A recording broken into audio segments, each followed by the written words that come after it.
Well, thanks very much for inviting me. It's a real pleasure to come to an event such as this because, for those who don't know me, the environment is something that I'm passionate about, and so is my wife, the Lady Mayoress.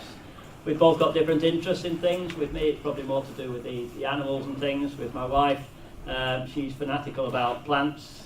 If she's not taking photographs or drawing them, she's costing me an absolute fortune in buying and planting and growing them.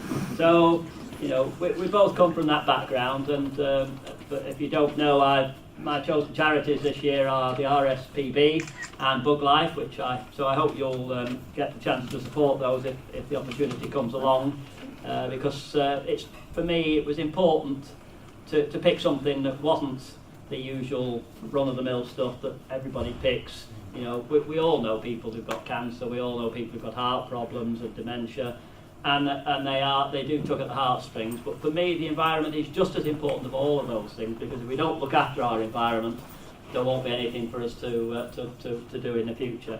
So it's a particular pleasure to be here today for the 150th anniversary celebrations of this naturalist society, because it just goes to show the importance of what you do, and the continuation of it is something that I think you can all be very proud of.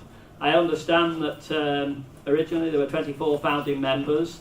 Robert Drain, a pharmacist who had a shop and lived just over in Queen Street there, was the sort of instigator behind it, the drive behind it.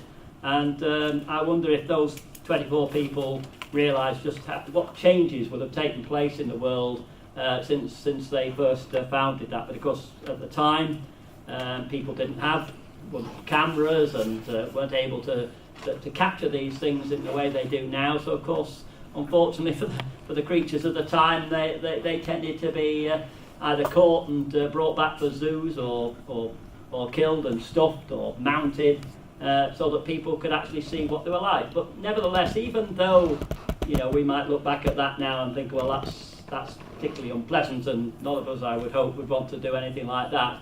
Nevertheless, it was things that those people did that actually got people interested in the wildlife and the importance of doing these things. So, you know, when you look at these old books and you see the butterflies and the pressed plants and all the rest of it, those people were the early instigators of what we're trying to do today.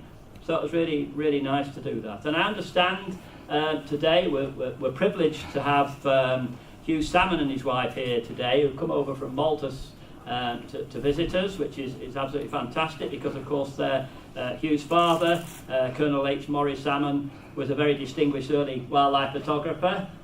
Mike's just been telling me that his original camera is next door for people to view. And when you think of the equipment, when you look at that and you imagine the difficulty he must have had to capture the wildlife at that time, you know, you can't fail to be impressed, can you, with something like that.